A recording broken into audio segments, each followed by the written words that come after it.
So last week, we had started a conversation on how to help young children who are addicted to adult content, on how to stop them, on how to even help parents get the tools on how to protect their children from these kinds of content. So joining us on the show now is a technological practitioner, Mobolaji Moshood. We tried to get you last week, but we have some technical issues. Mr. Moshood, are you there? Yes, I'm with you. Oh, Thank fantastic. you very much. Good to have you. It was important for us to bring you back to be sure that we can get this learning, because many parents are confused. You know, some of us are techie, others aren't, and they need help in how to protect their children from these content. So could you share it in a very, very simple way where people who are watching can actually understand what to do to help their children?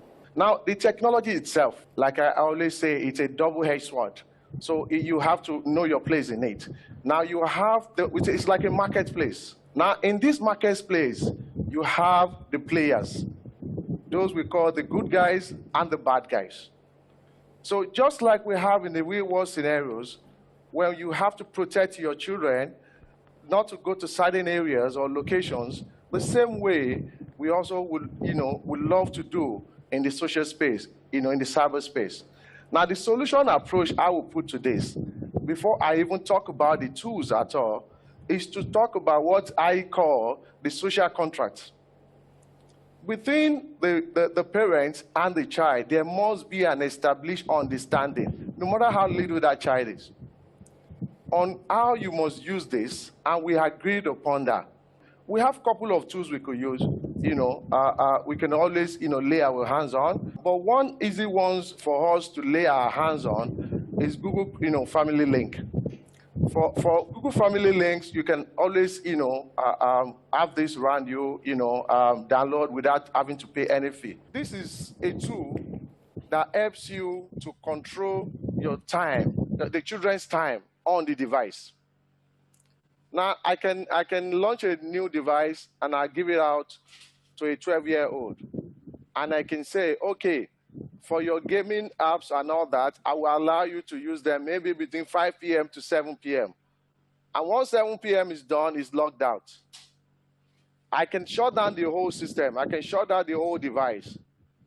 Now, for other activities like you don't want these apps, or you need, before any new apps is, launched or installed on that device, he or she needs your permission. He or she needs your authorization. So it will come to you like like you have your alert on your phone to accept, that particular child in, or to accept that app that the child wants to install on the device.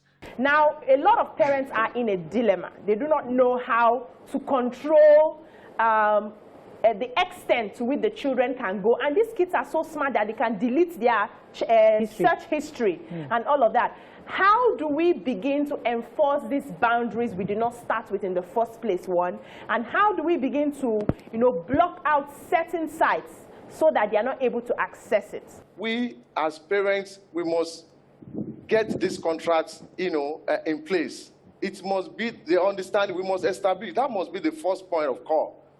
Then we will also, explain to them, how do you use this effectively for your own benefits and for your own good? Now, before we now comes to tools, now the process you can always engage. And I also have a good idea, a good approach. Let me introduce this to you. I call it the project-based, engagement for children. So a couple of children and a couple of undergraduates I mentor. You engage them with projects also. It could be drawing. Our interest could be in drawing. We can do that always online too. So you agree. This is the timeline. 1 month, you must get me these pictures. You must get this and use this too, and learn how to use this too also. And you continue to monitor each other and say, this is how much more hours you're going to use out of your free hour. By the time you make them busy, get them busy, the only thing they end up doing on those devices at the end of the day will be the good ones, the good things that those devices were originally created to be, useful. Children of today are very independent-minded. They have the expertise with these tools that we don't have. So if you lock this thing from morning to night, they will find a way to open it. My daughter is a computer programmer. She locked all my brother's children, all their this thing. They found a way to enter. Don't you think that it is just better to just keep them away from these tools unless they are under strict supervision? You are sitting right there with them. You see, like I said earlier, I said technology is a double-edged sword.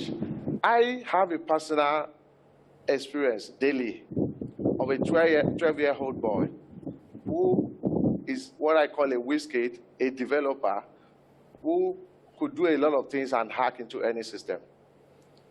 Now, what has worked for me, and that's why I'm emphasizing this, it's not the tool itself, but the understanding that, guy, look, this is very harmful for you.